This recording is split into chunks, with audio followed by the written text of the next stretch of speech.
maghrib yang dirahmati Allah.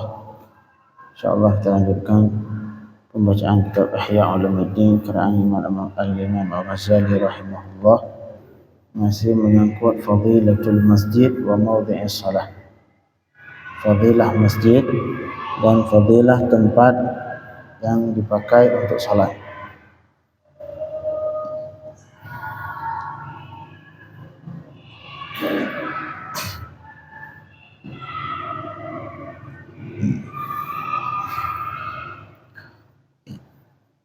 Di kemarin yang kita baca hadis yang diriwayatkan oleh Imam Al-Bukhari dan Muslim. Qala sallallahu alaihi wasallam, al-malaikatu tusalli ala ahadikum ma dama fi musallahu alladhi yusalli fihi. Jadi malaikat itu terus senantiasa mendoakan kepada salah satu kalian selama dia di tempat salat. Selesai salat tidak langsung berangkat, artinya duduk dulu. Selama dia masih di tempat salatnya, maka malaikat terus berselawat kepadanya, terus mendoakannya dan beristighfar. Taqulu, malaikat berkata, Allahumma salli alaihi, Allahumma ighfir lahu, Allahumma arhamhu. Ini 3 doa malaikat. Ya Allah, berilah rahmat kepadanya. Ya Allah, ampunilah dia, waghfir lahu. Ya subhanallah, kalau malaikat yang mendoakan, malaikat adalah makhluk yang maksum, yang tidak pernah melakukan maksiat kepada Allah Subhanahu wa taala. Ya insyaallah doanya 100 pasti makbul. Pasti makbul doa dari malaikat. Jadi kalau mau mendapatkan doa dari para malaikat, caranya dengan duduk di tempat kita salat, selesai salat tidak langsung berangkat, berzikir dulu, berdoa dulu. Nah, ini bagian dari untuk mendapatkan doa dari para malaikat. Allahumma arhamhu, kata malaikat, ya Allah rahmatilah dia. Tapi kata Rasul, ma lam yuhdith, selama belum berhadas. Selama dia masih duduk dan belum berhadas, maka malaikat terus mendoakan dia. Wa au yakhruj minal masjid, selama belum keluar dari masjid. Tapi kalau sudah keluar dari masjid, sudah enggak ada malaikat yang tadi yang tugasnya mendoakan kita, sudah berhenti dari mendoakan. Jadi kalau selama kita masih di tempat salat, masih di masjid dan belum berhadas dan belum keluar dari masjid, maka selama itulah malaikat terus mendoakan kita untuk diampuni oleh Allah dan untuk disayangi oleh Allah Subhanahu wa taala. Tetapi syaratnya duduk di musalla tempat salat, bukan membicarakan hal yang tidak dianjurkan dalam masjid. Ini hadis ke depan Rasulullah mengatakan, hadis diriwayatkan oleh Imam Al-Hakim dalam kitab Mustadrak dan Imam At-Tabrani. Apa kata Rasul? Sallallahu alaihi wasallam. Berkata Nabi sallallahu alaihi wasallam, ya'ti fi akhir zaman nasun min ummati ya'tuna al-masajid fayaq'uduna fiha hilaqan dhikruhum ad-dunya wa hubbu ad-dunya la tujalisuhum falaysa lillahi bihim hajah. Kata Rasul sallallahu alaihi wasallam, dan ini hadis salah satu mukjizat yang diberikan ke Rasul sallallahu alaihi wasallam. Salah satu mukjizat Rasul yang diberikan oleh Allah, bisa melihat, bisa mengetahui sesuatu yang akan datang. Bisa memprediksi, mengetahui sesuatu yang akan datang. Itu semua karena diberitahu oleh Allah Subhanahu wa taala. Kata Rasul, ya'ti fi akhir zaman, akan datang di akhir zaman, kata Rasul. Mungkin di zaman kita sudah ada. Bukan mungkin, pasti. Ya'ti fi akhir zaman, akan datang di akhir zaman, kata Rasul, nasun min ummati, beberapa manusia dari umatku, umat Rasulullah, ya'tuna al-masajid, mereka mendatangi masjid, datang ke masjid, rajin ke masjid, fayaq'uduna fiha halaqan, Kemudian mereka duduk di masjid berbentuk halaqah-halaqah, satu tumpuk sini, satu tiga orang di sini, berkelompok-kelompok. Terus ngapain di situ? Baca Quran? Tidak. Berzikir? Tidak. Zikruhum ad-dunya wa hubbud dunya. Zikir mereka di situ masalah dunia. Wa hubbud dunya, dan masalah cinta dunia. Nah, itu dia. Ini cinta membicarakan masalah dunia ini dasarnya bukan maksiat. Apalagi yang kita bicarakan sesuatu yang mengandung maksiat. Nauzubillah min dzalik. Zikruhum ad-dunya wa hubbud dunya. Zikir mereka dalam masjid, dalam halaqah, jadi pembicaraan mereka dunia. Wa hubbud dunya, dan cinta dunia. Nah, ini pembicaraan mereka. Enggak zikir ke Allah, enggak membaca Quran, enggak membicarakan masalah agama ataupun membicarakan masalah yang menyangkut akhirat. Tapi pembicaraan mereka di masjid, dalam halaqah tadi, ad-dunya wa hubbud dunya. Terus apa kata Rasul? Kalau kalian ketemu itu orang lagi duduk di masjid membicarakan masalah yang enggak ada hubungan dengan akhirat, la tujalisuhum. Jangan sama sekali engkau duduk bersama mereka. Jangan. La tajalisuhum. Jangan nimbrung situ di kelompok. Jangan. Alasan kenapa ya Rasul? Falaisa lillahi bihim hajah. Karena Allah tidak membutuhkan mereka. Artinya Allah manusia ataupun kita yang membicarakan sesuatu yang tidak ada hubungan dengan masjid, tidak ada hubungan dengan akhirat, tapi hubungan dalam cinta dunia dan cinta dunia. Apalagi hal yang mengandung mengandung maksiat. Tapi dunia yang dimaksud di sini adalah hal-hal yang disenangi oleh nafsu dan yang disenangi oleh nafsu yang tidak ada, yang bukan menjadi penyebab untuk akhirat. Jadi kalau misalkan membicarakan masalah dunia, masalah bisnis, tapi tujuannya kita harus bikin toko di fulan, tujuannya ntar biar kita bangun masjid, bagus. Ini bukan dunia. Kalau tujuan dunia bagus, kalau tujuannya akhirat, tujuan membantu fakir miskin, membantu bangun masjid, menambah membicarakan masalah bisnis, tapi tujuannya untuk bangun WC masjid atau bangun masjid lebih bagus, labas. Tapi kalau cuma untuk kesenangan dunia, cinta dunia, ini la tujalisuhum, kata Rasul. Jangan sampai engkau duduk bersama mereka yang duduk di masjid tapi membicarakan hal yang tidak ada hubungannya dengan akhirat.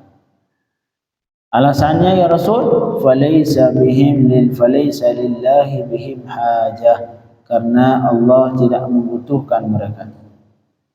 Duduk mereka di masjid tidak dibutuhkan oleh Allah jika tujuannya bukan untuk mengingat Allah Subhanahu wa taala. Jika tujuannya bukan untuk mengingat Allah Subhanahu wa taala, maka Allah tidak membutuhkan orang seperti itu. Marhaban. Politik di sini berkaitan dengan Islam. Apa termasuk bagian dari akhirat ini? Kalau misalkan tujuan untuk membangun Islam, tidak mas. Tujuan, karena salah satu cara untuk membangun Islam juga dengan berpolitik. Kalau semua Muslim lari dari politik, hancur, dipegang sama orang rusak semua. Tapi sekiranya juga yang kira-kira bermanfaat. Nah, setelah kita bicarakan lama-lama ngobrol, terus selesai ngobrol, apa manfaatnya? Ada enggak? Enggak ada. Enggak ada sama sekali. Mungkin hati kita bisa mengetahui apakah ini, kita tanya ke hati masing-masing, apakah ini sesuatu yang bermanfaat ke akhirat atau tidak.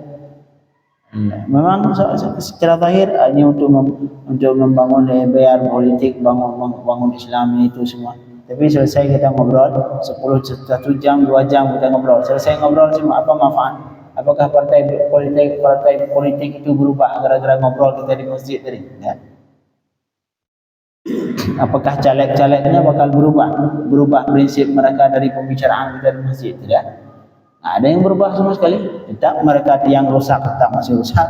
Enggak ada yang berubah sama sekali mau dengan pembicaraan kita. Artinya pembicaraan kita enggak ada manfaat, kecuali kita ketua partai. Ketua partai lagi rapat masalah partai. Ini saya ketua partai, kamu kampanye di sana. bahas di masjid, tapi partai yang tujuannya ingin li'ila kalimatillah misalkan, untuk meninggikan agama Islam. Kemudian rapatnya beliau mempengaruhi, ada efek, maksudnya ada manfaatnya. Ngobrol kamu, ntar datang ke sana ketemu si fulan, biar mereka milih partai ini, partai Islam. Kamu ke sana, itu bagus. Tapi kalau kita caleg bukan, ya caleg bukan, anak caleg juga bukan, nggak ada hubungan sama sekali. Mau kita ngobrol 1 jam, 10 jam di masjid, ya keluar masalah partai politik, 10 jam kita ngobrol. Selesai ngobrol apa? Nggak ada. Artinya nggak ada manfaat.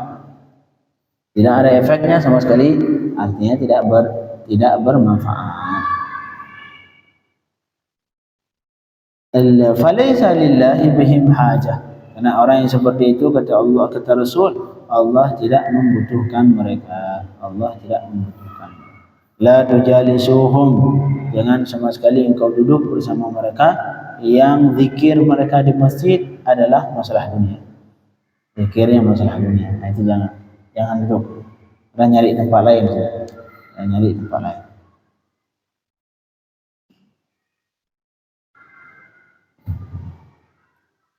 Kemudian di hadis yang lain Rasulullah mengatakan, hadis kursi, qala sallallahu alaihi wasallam, Rasul sallallahu alaihi wasallam berkata lewat hadis kursi, Allah berkata di sebagian fi ba'dil kutub, sebagian kitab, inna buyuti fi ardil masajid, sesungguh rumah-rumahku, dikata Allah, di bumiku adalah masjid.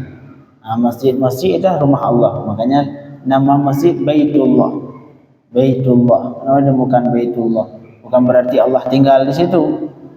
Dan kalau gitu Baitullah, kalau secara paham salafi muskilah. Allah sekali di langit, satu masa Allah di langit, Allah di arsy. Tapi di sisi lain Allah di Ka'bah Baitullah, berarti rumah Allah situ Allah. Jadi Allah harus butuh Allah 100 orang. Butuh Allah 10, satu di langit, satu di Makkah, satu di Ka'bah, satu di Masjid An-Nasru, satu di banyak butuh Allah. Nah, ini semua arti Baitullah, rumah di situ yang terdapat ridha Allah, di situ turunnya rahmat Allah Subhanahu wa taala. Itu maksud rumah Allah. Jadi kata Allah, inna buyuti fi ardil masajid, sesungguh rumahku di bumiku, kata Allah, adalah masjid. Wa inna zuwari fiha ammaruha, dan sesungguh orang yang menziarahiku dalam masjid itulah yang orang-orang yang memakmurkan masjid. Ini orang yang memakmurkan masjid itu disebut orang yang menziarahi Allah Subhanahu wa taala. Yang menziarahi Allah. Seperti halnya kalau misalkan kita punya saudara, semakin sering kita ziarahi, semakin sering kita silaturahim ke dia, apalagi ketika ziarahnya bawa sesuatu. Jangan datang pas siang jam 12. Siang jam 12, besok jam 12 lagi, besok lagi jam 12. Pusing yang punya rumah. Jadi pintar-pintar harus pakai perasaan juga, datang ke rumah orang, minimal bawa sesuatu yang kalau misalkan di rumah tidak menyediakan, mereka tidak menyediakan apa-apa, yang kita bawa minimal dia menghidangkan buat kita sesuatu makanan yang kita bawa. Jangan datang marhaba. Jangan numpang makan. Ya, istilahnya jangan numpang makan. Bila jam 11, ini kemang apa yang sini Pak? Silaturahim. Besok jam 11 lagi, besok lagi jam 11. Waduh. Kalau sekali 2 kali lah, maksudnya kalau tiap hari ketahuan juga saya punya rumah, ini nyari makan ini orang. Jadi ziarah sunnah bagus. Kita menziarahi teman kita, silaturahim ke rumah saudara, ke rumah kawan. Karena itu salah satu sebab yang menguatkan hubungan satu muslim dengan muslim yang lain, sebab yang menguatkan hubungan percintaan. Akhirnya saling mencintai satu muslim dengan muslim yang lain dengan sebab saling menziarahi. Kita datang ke rumah dia, besoknya dia datang ke rumah kita. Giliran ada kuat. Nah, seperti hadis yang dibacakan tadi siang atau kemarin. Apabila kita bikin ada kuah sedikit, bikin masak kuah, misalkan ada daging, kebetulan beli daging sedikit, kata Rasul, kalaupun dagingnya sedikit tapi tambahkan kuahnya, banyakin kuah. Tujuan ya Rasul untuk bagi tetangga. Nah, ini walau dilihat memang sepele. Apaan sih cuma kuah sedikit, tapi efeknya besar. Efeknya besar. Karena tetangga, orang yang mendapat hadiah dari tetangga itu merasa bahwa dia diperhatikan, bahwa tetangga itu ada perhatian untuk dia. Akhirnya timbul rasa cinta, timbul rasa kasih sayang ke sesama mukmin. Tapi kalau misalkan ini yang susah terjadi, biasanya sering terjadi di komplek ya seperti ini. Satu orang sama tetangga nggak kenal, nah ini muskilah kalau di komplek-komplek biasa seperti itu. Satu orang dengan tetangganya nggak kenal. Kalau di desa kampung-kampung tidak. Oh, yang dusun ini dikenal sama satu kampung, satu lurah, kenal semua. Mereka saling kenal. Kalau satu sakit, satu kampung ziarah. Satu sakit, satu kampung, satu lurah yang ngejenguk. Kalau dia ada salah satu orang yang sakit, satu lurah ngejenguk ke rumah sakit. Kalau kita di komplek di sini, kalau ada yang sakit baru meninggal, baru kedengaran, kapan kita tahu dia meninggal? Setelah ada pengumuman saja. Sebelum ada pengumuman saja, jangankan kita tengok itu orang sakit. Padahal banyak kawan-kawan kita, bapak-bapak yang lain yang sudah sakit. Mungkin apakah dari kita pernah menjenguk atau tidak, wallahu a'lam. Tapi seharusnya minimal dalam 2 minggu sekali kita dijenguk kalau ada yang sakit. Kalau ada yang sakit di rumah sakit, kita datangin ramai-ramai. Karena itu hal yang bisa menguatkan hubungan satu mukmin dengan mukmin yang lain. Kalau di komplek kan muskilah. Di komplek hal yang tidak bagus, di komplek hidup di komplek seperti itu. Hubungan satu sama yang lain nafsi-nafsi. Di dunia sudah nafsi-nafsi, bagaimana di akhirat nanti? Makanya berusaha di dunia untuk tidak nafsi-nafsi. Gimana caranya, Ustaz? Kalau misalkan kita ada makanan sedikit di rumah, bawa ke tetangga. Walaupun sedikit walaupun satu potong, kita dapat bolu setengah, sepertiga, ataupun seperempat, ngasih ke tetangga. Oh, ini saya ada bolu tadi sedikit. Fungsinya untuk apa? Itu fungsi walaupun tetangga bisa mereka lebih banyak, sanggup beli bolu 10 kali lebih enak. Tapi bukan itu yang tujuan. Rasul mengatakan itu ketika kalian memasak kuah, masak daging, tambahkanlah kuah sedikit. Tujuannya untuk bisa dibagi ke tetangga. Itu tujuannya apa? Bukan berarti tetangga membutuhkan kuah kita, tidak. Bisa jadi tetangga kita lebih kaya, lebih enak makanan. Bisa jadi di rumah dia makanan 1000 kali lebih enak, lebih mewah dari makanan kita. Tapi Rasul menyuruh itu tujuan ada apa? Karena tetangga ketika mendapat hadiah dari tetangganya, dia merasa diperhatikan. Nah, itu yang sulit didapatkan. Nah, ini yang tidak didapatkan. Memang harga kuah tadi enggak seberapa, 10.000, 5.000. Tapi harga perhatian itu lebih dari 1 juta. Nah, dia merasa Nasrani. Ya. Yang jadi masalah kan kita bawain, nanti dia bawain kita nggak mau makan. Pasti takut anjing apa digendong-gendong tiap hari ya kita makan. Gimana sih? Bilang aja Pak Haji, tapi kalau bisa bawa yang ntar dia beli di toko kali. Beli nasi, beli aja Pak, kasih kucing. Nasi kucing atau tolong kan lebih. Iya. Dan saya rasa dia juga paham Pak Haji. Dia juga paham ini muslim nggak boleh makan daging babi. Ini muslim pasti. Bisa jadi kalau misalkan dia paham. Kalau misalkan kita nggak yakin ngasih kucing. Kalau misalkan kita bisa jadi diantar bawa makanan yang langsung baru dibeli. Ini Pak saya baru beli buah. Kan nggak harus makanan yang dimasak. Jadi dia baru beli rujak di luar. Oh Pak saya baru beli rujak. Alhamdulillah. Tapi giliran makanan yang kita nggak yakin halal atau haram, kasih kucing saja. Kasih kucing. Labas. Tapi kalau kita itu tujuan atau apa? Nah, itu perhatian itu. Perhatian. Man kana yu'minu billah wal yawmil akhir falyukrim dhaifah falyukrim jarah. Siapa saja yang beriman kepada Allah dan beriman ke hari kiamat, maka hendak memuliakan tamu dan hendak memuliakan tetangga. Tetangga itu tamu ataupun tetangga, enggak harus muslim.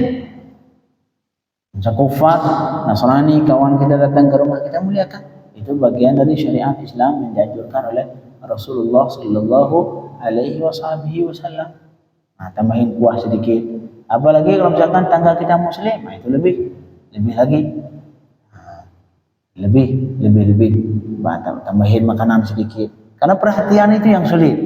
Karena dia merasa diperhatikan. Oh, itu subhanallah. Itulah yang membuat satu muslim dengan muslim yang lain akan bertambah rasa cinta satu sama lain. Jadi kembali ke sini, wa inna, kata Allah, inna buyuti fi ardil masajid. Sesungguh rumah-rumahku di bumiku adalah masjid, kata Allah. Wa inna zuwari fiha ummaruha. Siapa saja yang menziarahiku di masjid, sama ada itu orang yang menziarahiku di masjid adalah orang-orang yang memakmurkan masjid. Semoga kita termasuk dalam golongan yang memakmurkan masjid, duduk di masjid, i'tikaf di masjid, salat di masjid. Ini bagian ini disebutkan oleh Allah orang-orang yang menziarahi Allah.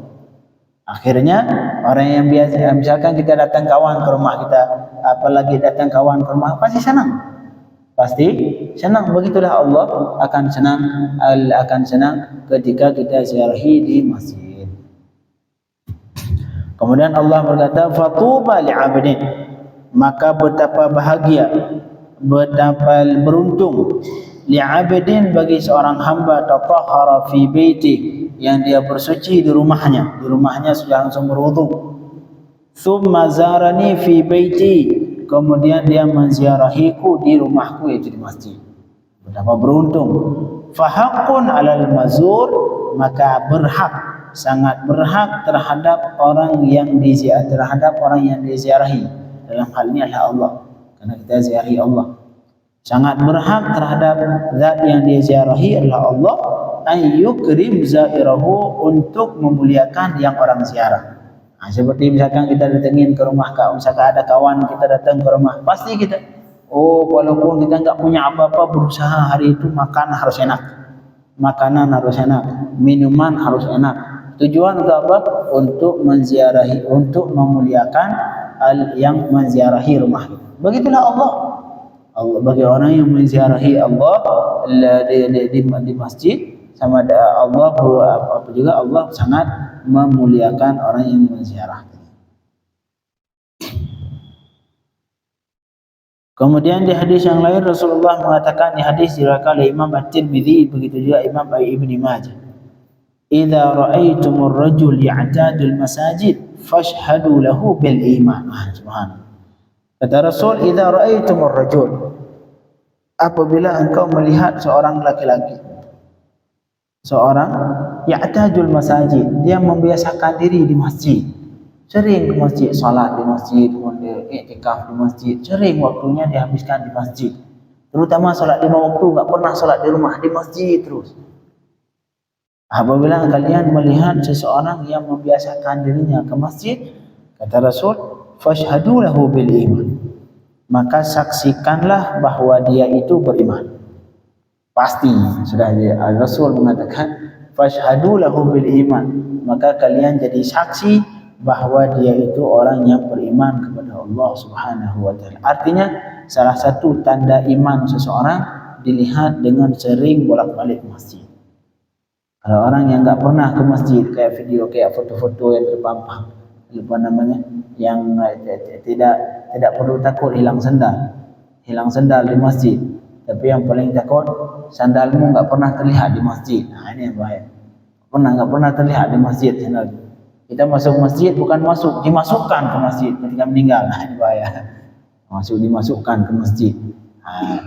Ya wa inna fashhadu lahu bil iman. Siapa saja yang biasakan dirinya di masjid, maka kata Rasul, saksikanlah baginya dengan iman. Artinya kalian bersaksi bahwa dia itu orang yang benar-benar beriman kepada Allah Subhanahu wa taala. InsyaAllah besok kita lanjutkan beberapa hadis yang masih menyangkut tentang fadilah masjid. Tapi kita berusaha ketika kita memakmurkan masjid, jangan seperti orang-orang manusia yang disebutkan oleh Rasul tadi, duduk ngobrol masalah dunia. Amin ya rabbal alamin. Allahumma ja'alna min al-kathiri dzikri laka ya Allah ya rabbal alamin, wal mukaththirina li dzikrillah bi rahmatika ya arhamar rahimin. Wa sallallahu ala sayyidina Muhammadin wa alihi wa sahbihi wasallam, walhamdulillahi rabbil alamin.